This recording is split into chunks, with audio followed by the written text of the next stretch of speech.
Bismillahirrahmanirrahim. Assalamualaikum warahmatullahi wabarakatuh.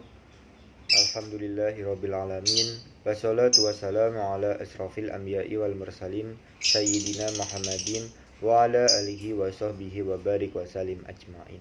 Amma ba'd. Yang pertama dan paling utama, marilah kita panjatkan puji syukur kehadirat Allah Subhanahu wa taala yang telah memberikan kita nikmat iman, nikmat Islam, nikmat sehat walafiat hingga detik ini. Salawat dan salam senantiasa tercurahkan kepada Nabi Agung Muhammad Sallallahu Alaihi Wasallam yang telah memberikan jalan, yang telah menuntun kita dari zaman kegelapan hingga zaman yang penuh keberkahan ini. Dan semoga kita senantiasa mendapatkan syafaatnya di yaumil kiamah kelak. Amin ya rabbal alamin. Mohon izin senior, mohon izin rekan, mohon izin memperkenalkan diri. Nama Taruna Muda Muhammad Yardan Adonis dari Prodi Abu 17 Alfa. Pada kesempatan ini izinkan saya untuk membawakan kultum dengan tema ketika lelah menjadi lillah. Hadirin yang dirahmati Allah, lelah menjadi satu kata yang seringkali kita rasakan setiap hari. Lelah terkadang menjadi alasan kita untuk lupa dalam beribadah. Astagfirullah. Tidak sadar kita sering mengucapkan kata lelah di penghujung hari kita. Saat kita sebelum tidur, kita berbaring tempat tidur, kita merasakan lelah dan mengatakan, lelah sekali hari ini, capek sekali aku, lelah sekali aku.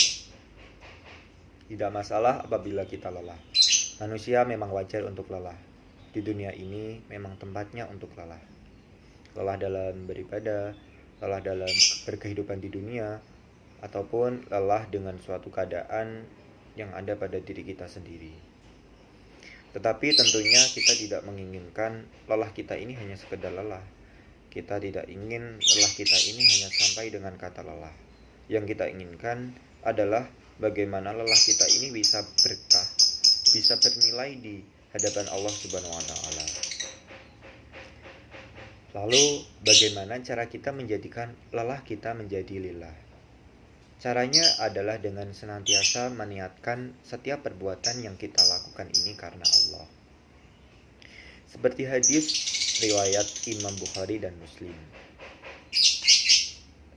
Innamal a'malu binniyah. Artinya, sesungguhnya segala perbuatan itu bergantung pada niatnya. Hadirin, saya akan memberikan beberapa contoh yang melekat pada kehidupan kita menjadi seorang taruna. Contoh yang pertama, ketika kita berjalan dari asrama menuju kampus kita. Nah, kita bisa meniatkan dengan berjalan tersebut, kita akan menuntut ilmu. Dan menuntut ilmu itu dianjurkan, diwajibkan untuk setiap muslim oleh Allah Subhanahu wa taala. Lalu alasan yang kedua, itu ketika kita jalan, kita akan mendapatkan kesehatan. Nah, dari situ kita akan bersyukur bahwa Allah telah memberikan kita nikmat sehat, nikmat untuk berjalan. Lalu contoh yang kedua adalah ketika kita sedang bersih-bersih. Ketika kita bersih-bersih kelas, ketika kita bersih-bersih kamar kita niatkan karena Allah. Karena Allah itu menyukai lingkungan yang bersih. Bismillah, niatkan ini karena Allah. Aku membersihkan ini karena Allah. Niatkan seperti itu. Dengan niat yang timbul dari hati kita, insya Allah ini akan menjadikan lelah kita ini tidak hanya sekedar lelah. Lelah kita itu karena Allah. Akan bermanfaat di hadapan Allah. Akan bernilai ibadah di hadapan Allah. Lalu bagaimana sih solusi kita yang sedang lelah dan ingin menyerah menurut Al-Quran? Menurut Al-Quran, cara yang pertama dan kedua adalah dengan sabar dan sholat. Sebagaimana dijelaskan dalam Quran surat Al-Baqarah ayat 4 hingga ayat 5. Bismillahirrahmanirrahim. Wasta'inu bis sabri was shalah wa innaha lakabiratun illa 'alal khashi'in. Yang artinya, jadikanlah sabar dan sholat sebagai penolongmu, Dan sesungguhnya yang demikian itu sungguh berat kecuali bagi orang-orang yang khusyuk. Lalu cara yang ketiga, kita bisa menyadari bahwa Allah itu senantiasa ada untuk kita. Sebagaimana dijelaskan dalam Quran Surat Ali Imran ayat 139. Bismillahirrahmanirrahim. ولا تهنوا ولا تحزنوا وأنتم الأعلون إن كنتم مؤمنين, yang artinya janganlah kamu bersikap lemah dan janganlah pula kamu bersedih hati, padahal kamulah orang-orang yang paling tinggi derajatnya jika kamu orang-orang yang beriman. Lalu cara yang keempat, jangan pernah berputus asa dari rahmat Allah, sebagaimana dijelaskan dalam penggalan Quran Surat Yusuf ayat 87. Bismillahirrahmanirrahim. Wala tayasu min rauhillahi innahu la yayasu min rauhillahi illal qaumul kafirun, yang artinya, dan jangan kamu berputus asa dari rahmat Allah, sesungguhnya tiada berputus asa dari rahmat Allah melainkan kaum yang kafir. Hadirin, mari kita renungkan pada bulan Ramadan ini, mari kita merenung sejenak. Apa saja sih perbuatan lelah yang bisa kita lakukan di bulan Ramadan ini? Tentunya lelah yang bernilai ibadah, yaitu kita bisa memperbanyak zikir, kita bisa memperbanyak sedekah, apalagi sedekah di waktu subuh. Kita bisa memperbanyak ilmu agama dengan mendengarkan podcast tentang agama, mendengarkan ceramah, menonton video kajian online, membaca artikel tentang agama, membaca buku tentang agama, bahkan kita bisa langsung mengaji secara langsung kepada ustadz atau guru. Lalu kita bisa menargetkan untuk khatam 30 juz bulan Ramadan ini. Kita juga bisa sholat sunnah qobliyah atau ba'diyah, kita bisa memperbanyak sholat sunnah, dan tentunya kita wajib untuk sholat fardu. Lalu kita bisa memperbanyak sholawat serta doa. Dan luangkan waktu kita untuk membantu orang tua, untuk mengobrol dengan orang tua, dan melakukan kegiatan positif lainnya. Lalu berbeda dengan hal-hal yang kurang bermanfaat seperti menonton YouTube, menonton video TikTok, menonton film, mabar game online, bermain Instagram, atau mungkin asik chattingan dengan lawan jenis. Astagfirullahaladzim. Coba kita bisa bandingkan beberapa contoh yang sudah saya sebutkan tadi. Kita bisa merasakan bahwa semua hal tadi merupakan kegiatan yang lelah. Semuanya mengeluarkan energi dari tubuh kita. Nah, dari sini nih kita bisa memilih. Kita akan memilih lelah yang bermanfaat atau justru kita memilih lelah yang kurang bermanfaat. Dan semoga kita bisa memilih lelah yang bermanfaat. Amin ya rabbal alamin.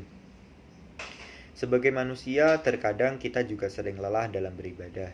Kita mungkin sedang semangat-semangatnya dalam memperbaiki iman, tetapi di tengah jalan kita tumbang.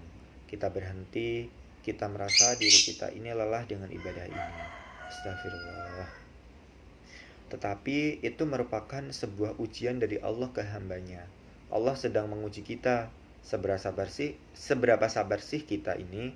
Seberapa seriusnya sih kita ini dalam istiqomah mengejar ampunan dan keridhaan Allah?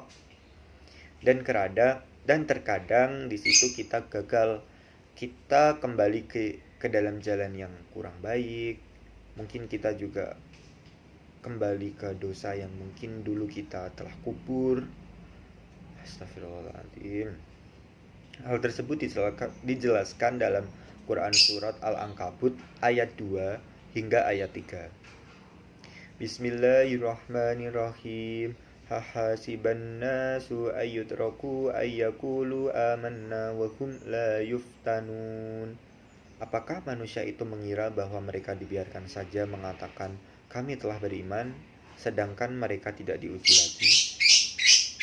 Walaqad fatannal ladina min qablihim falaya'lamannallahu alladina sadaqu walaya'lamannal kadhibin. Dan sesungguhnya kami telah menguji orang-orang yang sebelum mereka, Maka sesungguhnya Allah mengetahui orang-orang yang benar dan sesungguhnya Dia mengetahui orang-orang yang dusta. Hadirin yang saya hormati, saya pernah membaca quotes dari Alfi Al-Ghazi pada salah satu bab pada bukunya yang ia tulis. Ia menuliskan, kita butuh jeda kepada apa-apa yang terlalu menyita perhatian, kepada apa-apa yang mulai melalaikan, dunia yang terlalu dikejar, ibadah yang mulai tertinggal, ketenangan yang semakin memudar. Maka dari itu, rehatlah sejenak dari keramaian yang terlalu menyesakkan. Pandangi diri kita lebih dalam. Apa yang sebenarnya kita cari dalam kehidupan? Sudah benarkah jalan yang kita tempuh? Temanku, apabila kita lelah dengan keadaan yang ada pada diri kita, jalan satu-satunya adalah istirahat. Luangkan waktu sejenak untuk diam dan bernafas.